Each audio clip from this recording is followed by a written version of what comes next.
Hello students. आज का जो हमारा टॉपिक है, जो हमारा चैप्टर चल रहा है वो पी ब्लॉक है। पी ब्लॉक चल रहा है और उसमें जो हमारा टॉपिक है वो एल्युमिनियम है। एल्युमिनियम क्यों है? क्योंकि देखो, पी ब्लॉक में हम 11वीं क्लास में हम केवल दो ग्रुप पढ़ते हैं, 13 और 14।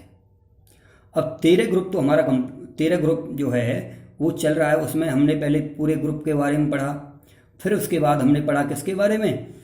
बोरोन एलिमेंट के बारे में, बोरोन तत्व के बारे में। बोरोन के यौगिक क्या होते हैं, बोरोन क्या होता है, प्राप्त कहाँ से होता है, उसके रासायनिक गुण क्या होते हैं, भौतिक गुण क्या होते हैं, उन सब के बारे में हमने पढ़ लिया। लेकिन उससे दूसरा जो एलिमेंट होता है वो होता है एल्युमिनियम। क्योंकि जो बोरोन फैमिली है उसमें बाबर, अली, जहान, इंडिया, तालिबान, यानी कि बोरोन है, एल्युमिनियम है, इंडियम है, बाबर, अली, जहान, सॉरी, इसमें बोरोन है और एल्युमिनियम है, गैलीनियम है, इंडियम है और थैलियम है। ठीक है, इसमें 5 तत्व हैं। तो पहला तो हो गया बोरोन, दूसरा हो गया एल्युमिनियम जिसके बारे में हम पढ़ रहे हैं। इसके बाद अभी हमारा टॉपिक एल्युमिनियम पर कंप्लीट नहीं होगा, यानी कि हमारा जो चैप्टर है वो एल्युमिनियम पर कंप्लीट नहीं होगा। हमारा चैप्टर कंप्लीट होगा किस पर जाकर के? जो 14वां ग्रुप आएगा, कार्बन ग्रुप वाला, कार्बन फैमिली वाला। उसके जब हम प्रत्येक एलिमेंट्स के बारे में जो मेनली होते हैं, हमारे मुख्य मुख्य होते हैं, उनके बारे में जब हम पढ़ लेंगे, यौगिक के बारे में, तब जाके हमारा पूरा चैप्टर कंप्लीट होगा। थोड़ा लेंथी होते हैं ये चैप्टर। इनऑर्गेनिक जो होती है, इसमें जो ये चैप्टर है, पी ब्लॉक हुआ, एस ब्लॉक है, कोई भी ग्रुप होता है, कोई भी एलिमेंट होता है, कोई भी फैमिली होती है, कोई भी ब्लॉक होता है, अगर उनके बारे में जब हम पढ़ते हैं तो वो चैप्टर थोड़े लेंथी होते हैं।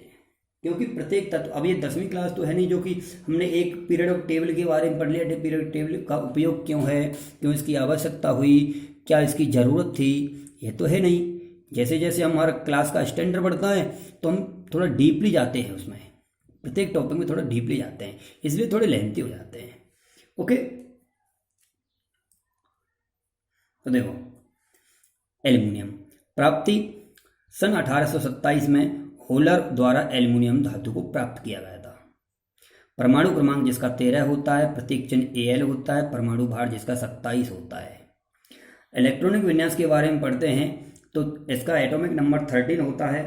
तो इसका इलेक्ट्रॉनिक विन्यास हो जाएगा 1s2 2s2 2p6 3s2 3p1। अब ध्यान दीजिए कि पी ब्लॉक जब हम एलिमेंट के बारे में पढ़ रहे हैं तो प्रत्येक एलिमेंट्स का जो अंतिम इलेक्ट्रॉन जो होता है वो कहाँ होता है? पी उपकोष में होता है। कहाँ होता है? पी उपकोष में। इसीलिए उन सबको जिस उपकोष में अंतिम इलेक्ट्रॉन प्रवेश करता है वह तत्व उसी ब्लॉक का कहलाता है। तो इसमें क्या हो रहा है कि पी ब्लॉक के तत्वों में प्रत्येक एलिमेंट का अंतिम जो इलेक्ट्रॉन होगा वो पी उपकोष में प्रवेश करेगा, इसलिए इन सभी को पी ब्लॉक एलिमेंट कहते हैं। तो एल्युमिनियम के सामान्य गुण क्या हैं? सबको पता है कि 2 प्रकार के गुण होते हैं, भौतिक होता है, रासायनिक होता है। ठीक है, अच्छा जी। तो देखो, इसके सामान्य गुणों की एक सारणी बनाई हमने। परमाणु क्रमांक 13 हो गया, तत्व एल्युमिनियम होगा, परमाणु त्रिज्या 125 pm हो गई, आयनिक त्रिज्या 50 हो गई, गलनांक 933 केल्विन में हो गया, कथनांक 2743 केल्विन में हो गया, घनत्व हो गया 2.7 सेंटीमीटर क्यूब। ठीक है, ये देखो आराम से, ये इसका घनत्व हो गया। अब उसके बाद इसके भौतिक गुणों के बारे में और डीपली से आते हैं। एल्युमिनियम के गुण, भौतिक गुण होते हैं। नंबर 1, एल्युमिनियम अत्यंत कठोर, प्रबल, सिल्वर जैसी सफ़ेद एवं अत्यंत हल्की धातु होती है। कठोर भी होती है, हल्की भी होती है, सिल्वर जैसी सफ़ेद भी होती है।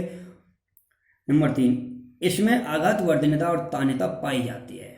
एल्युमिनियम एक ऐसी धातु होती है जिसको हम पीट पीकर एक तार बना सकते हैं या एक प्लेट बना सकते हैं, चादर बना सकते हैं। यह ऊष्मा और विद्युत की अच्छी चालक होती है। क्यों चालक होती है? देखो, अच्छी चालक तो सबसे ज़्यादा अच्छा चालक तो धातु में होता है चांदी, फिर उसके बाद होता है कॉपर, फिर उसके बाद होता है एल्युमिनियम। अब चांदी बहुत कॉस्टली होती है इसलिए उसका उपयोग हम नहीं कर सकते। उससे थोड़ा कम कॉस्टली होता है कॉपर। कॉपर का उपयोग अब अधिकतर होता है, जो हम मोटर वगैरह लाते हैं, कोई भी इलेक्ट्रिक सामान लाते हैं तो उसको हम क्या क्या क्या क्या कर लाते हैं कि भाई हमें कॉपर में देना, एल्यूमिनियम नहीं, कॉपर में, क्योंकि वो थोड़ा मजबूत होता है, अच्छी चालकता होती है उसमें विद्युत की, और वैसे भी ज़्यादा ताकतवर होता है, कैपेसिटी ज़्यादा होती है उसमें करंट को सहन करने की। ओके, अर्धशैल क्रिया में Al इस प्रकार से इसका अर्धशैल व्यक्त करते हैं हम। E0 सेल जो होता है -1.66 वोल्ट इसका इलेक्ट्रोड विभव होता है। उच्च विभव प्रबल विद्युत धनात्मक अत्यंत क्रियाशील तथा प्रबल अपचायक धातु होती है।